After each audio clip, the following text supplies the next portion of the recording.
Attention passengers. Last call for boarding American Airlines Flight 11. Last call for Flight 11 to Los Angeles.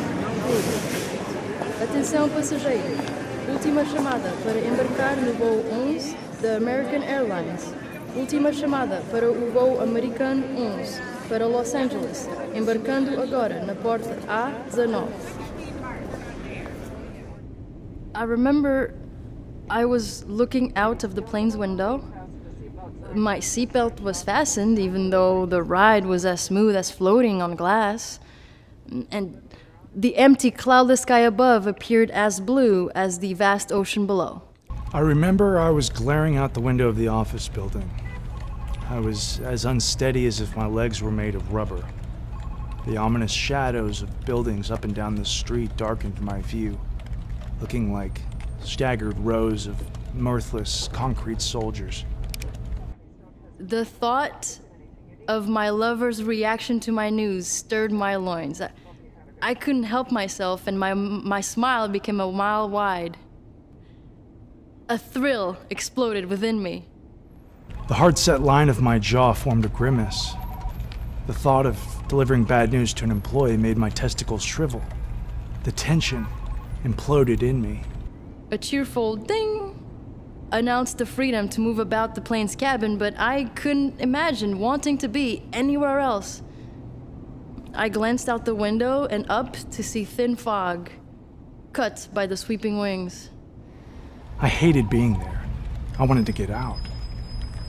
But the angry ringing of my phone imprisoned me in the office. I answered and gazed down to watch the foul fumes of vehicles rise between the buildings. The sweetness of a soda erupted along my taste buds. It was like a toast to the life beginning inside of me.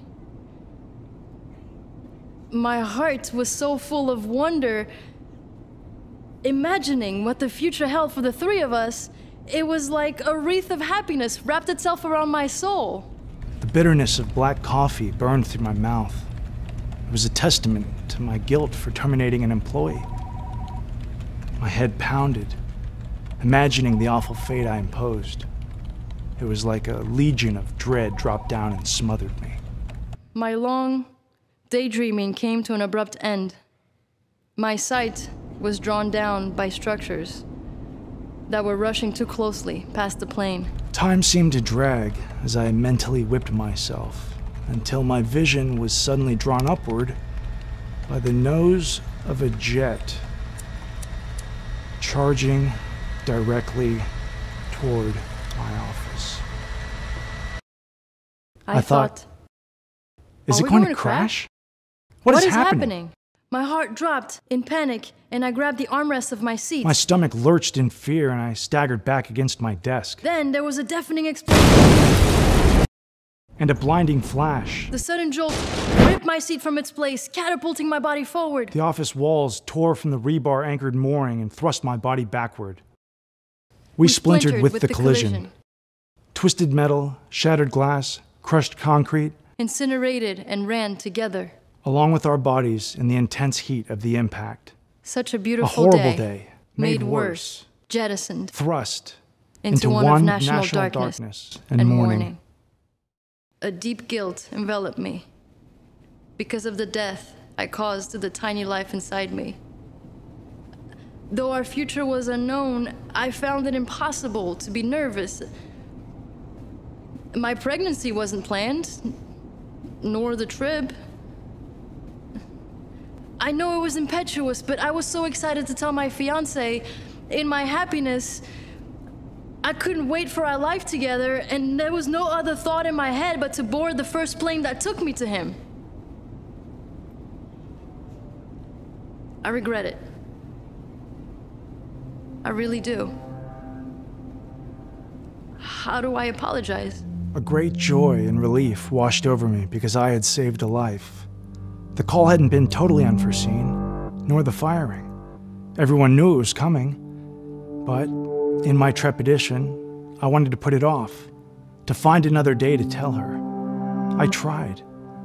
I wanted to spare an employee the fear of an uncertain future.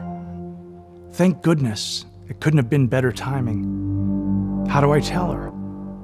Our names were etched in the granite wall of a memorial which commemorates the devastation of that once tall, proud, and shining tower, and all the lives that were altered forever in that instant. Though the letters are separated by many panels, we are nevertheless joined, just as the pieces of our bodies and parts of the structures were fused by the molten ash and piles of rubble. Our lives became entwined for eternity. Was it just a case of being in the wrong place at the wrong time that took my life? That took my baby's life? Did I do something wrong to deserve such punishment? I don't know. Was it a simple case of being in the right place at the right time that I fired her when I did? That she wasn't there when this happened? Did she do something right to be spared? I don't know. Why did this happen? What did we do? I don't know. I don't know. Do you?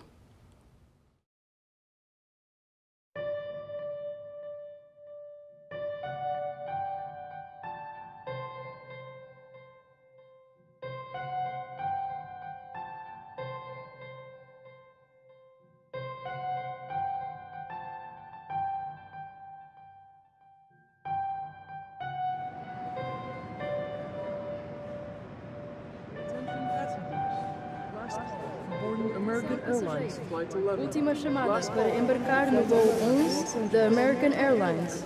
Última chamada para o voo americano 11 para Los Angeles, embarcando agora na porta A19.